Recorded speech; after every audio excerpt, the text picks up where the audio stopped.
Anda bersitu anti rasa. Rasa ada bersih. Ada tu. Akan ini wambe buta sultan. Ayo dulu ada aman tu beb. Aduh. Itu bagi gini gini tu. Ada aman tu beb. Kau nak aku. Bangkisi. Mari mo. Dulu. Kuma to ko defa. Kristus kuno. Nama jata ma ko defa. Surprise. Phone kia na aman tu beb. Kuno lugar api. Nabi metot. Ani ko bayu ko dap. Dulu lali kuno lola kasar. Nama kuma to ko gote defa biftu. Nama di dama isham bicha. Defa nama kuma to. Happy birthday. Kuma to. Defa nama sodde ma ko. Nama sodde ma ko. Nama sodde ma defa. Nama di dama illa ma bicha ta defa. Dulu lola kasar dak. Umani maga bori. Guys.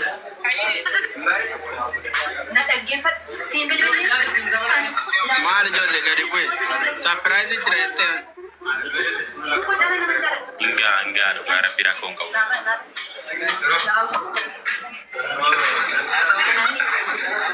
Nama siapa? Jalan tak. Main ni ni. Nah ini.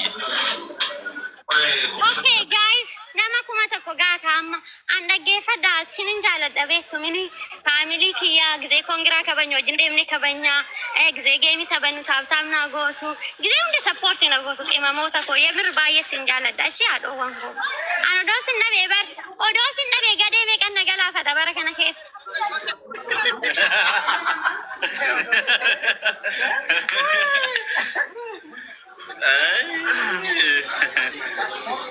Guys, yemirno. Defa nama sodde mission ittifida. amma mani Oi, jadi membadi. Apa tu juara? Ako kami jauh. beli kosong Dia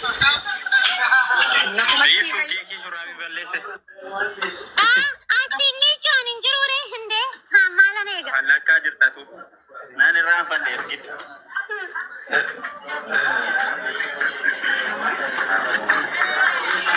Inde kuma to guda ka family nama shanta meratu kuma to guda ma kongra kanara tan surprise singola nawam tamiti badawi wada man mati jalat dagefa man mati kesan ture bet amit commenti gutu wadan kongra sa da demi kabeji demi biftu nanje ani nanam bayru Ya waktu mereka manile surprise inte wanti se kubang kabu. So guma namni kami yumbe ko.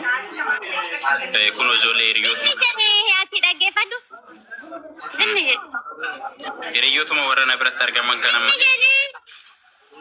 Ande. Indupati.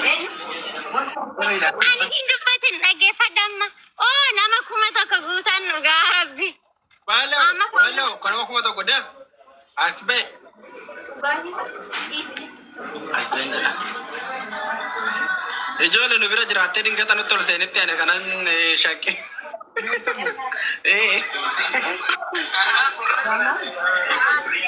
Beef tu. Aine guys kuma to gechani ani ko kanti dafa sininga dever Aldi, mati jira gardi. Inde nama kuma to ko dimba to ko gange dam sikri mina swachit no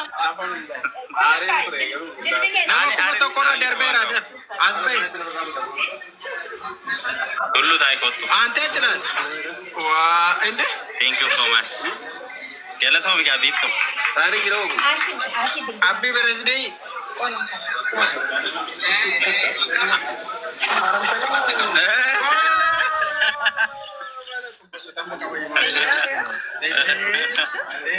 Mana family kiyat ni inni dura maga kiyani inna ma ku maga family kiyat Iya kela tu juga nanti. Baka. Kuni media rati baka.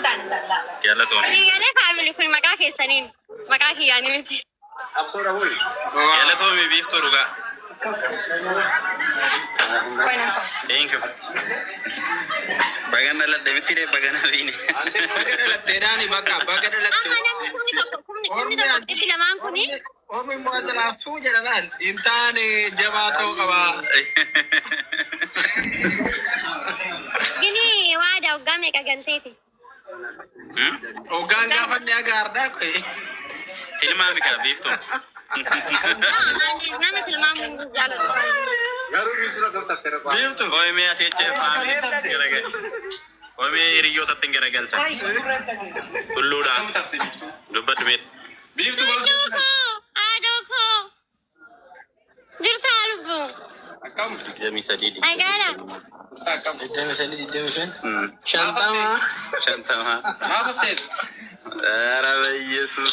Wanda kutu karaa mudda dibaan hunjiru bar. Bishaan tolatti guute. Nama baazee nama hundumaa takkate. Namoonni muraasni keessan sirrii tilmaamtanii warri kaan immoo qoosaadhaaf illee tilmaamuu dandeessu. Yoo ta'e illee mucaa biraa mali deemi saddeetatti hin darbu jira namaa ol kaaftu kana mulu. Walla galti. Wayyo family. Lakka dhalachuu koo akkasitti gammaddu dhugaa rabbi. Lakkoofsa 29 barreessaa mee ilaaloo 28 bicha. Ammala 28 bicha barreessaa 28 qofa. Lakkaa jira Naa Oromoo koonaaf jiraadhaa sineen jaalladhaa kabajaa. amma umurii koo sirrii sinitti mo'e. Himu?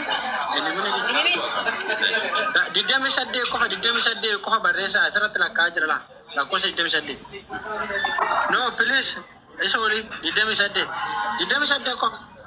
Uummanni kun boqotamaadha dhugaa. Faallaa nama harkaa deemtu. 28 qofa. 28 natti mul'achaa hin jiru anaam. Wayne family. Lakkaa jira barsa. Kaada.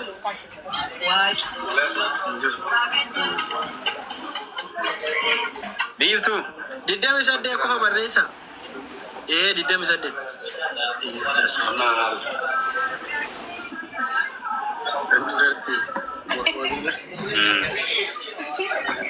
Waan kuffisanii otoo nyaata. Ah? Tino keessaa tokko jala seenne. Nfine. Amma tokko jala seenne dhaqee ilaale. Ish. Maaf mucaa kuffistee. Ennaa guys dhugaa rabbii galatoomaa isiniin jechuun barbaada. Waan biraa isiniin jedhu galatoomaa dhugaa. Leenirri laan warri waamicha koolleen na kabajanii dhuftanii asitti argamnee wajjiniin koongiraa kabanyellee hundi keessanuu naaf jiraadhaa sinan jaalladhaa sinan kabajaa. Ambaayizawee jaalala sinii qabuuf jaalala nani sinii qabu kan sinaa qabdan beektu waan ta'eefu. Innaa gisee hundumaa hin quudhaa faamiliin biftu jaalatamtuwwanii. Biiftu. Oye. Mucaa maal bargari na jalaa nyaattee fixettee dhiibdee lafaan dhooftee? Eenyu ta'e safuu intinaamo. Arabni tokko achirra dhaabbatee na jana janannaan ta'e maaliin hin jana silaa afaan hin beeku si as xalla. Guys. Wayyoo qabdu ta'u. Wayne fooqi gamasaarra dhaabbate natti haasaagini bamin koon kan gabaabaallee. Mee viidiyootti qabi. Jaarsa basumaa bolli qoytaan qaba. Jaarsa. Gara dhaaba. Ofitti saafi. Saafuu hin danda'u mana namaa keessatti saafuu hin danda'an. Okay. Safu. Ennaa har'a guyyaa har'aa biiftuun happy birthday koot leencaa naa kabajje. Leencaan kabaja. Leenca buuste jechaadha. Ajaa'iba. Kan kee dammoo waan ittiin kabajamu ilaalta. Farda hadiidhan. Farda hadiidhan. Yaa. Okay. Amma akkana goona guys. Sila kanaafuu amma koongiraa haadati. No, koongiraa miti happy birthday dha. Na baay'ee guyyaa dhalootaa fi guyyaa dhaloota keessanii amma guys anaannatti fakkaata akkanatti fakkaatutti guyyaa dhaloota kooti gaafan yaadadhu jechuudha.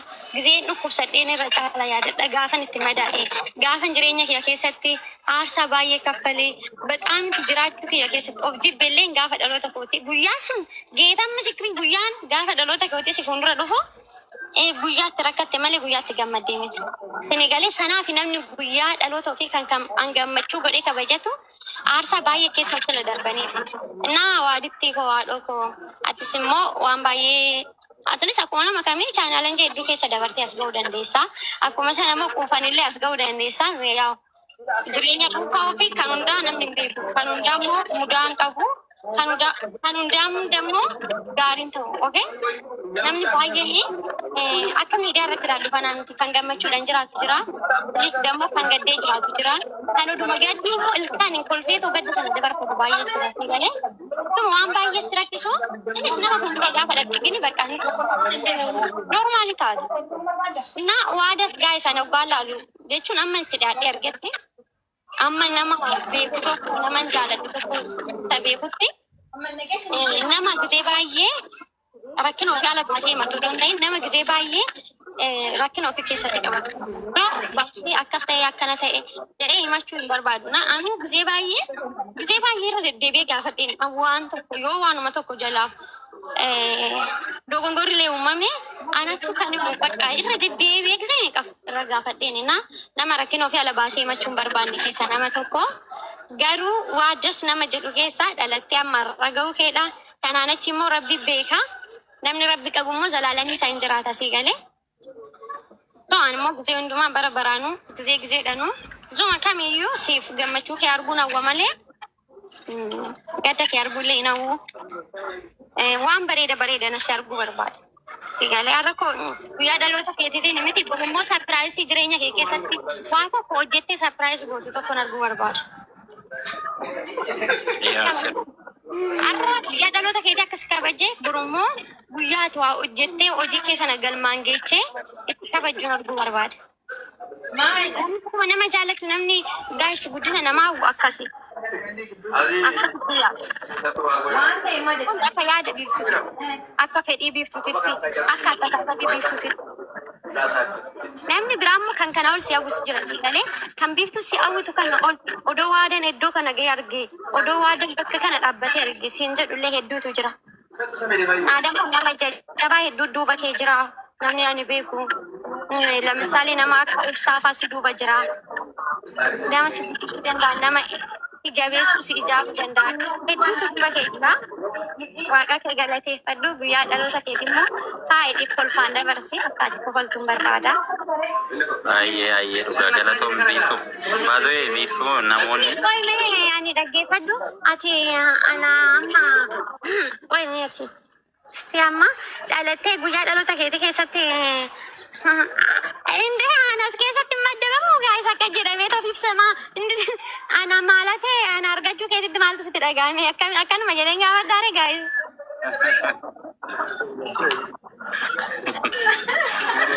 Ilaa dhugaa dubbachuuf taanaani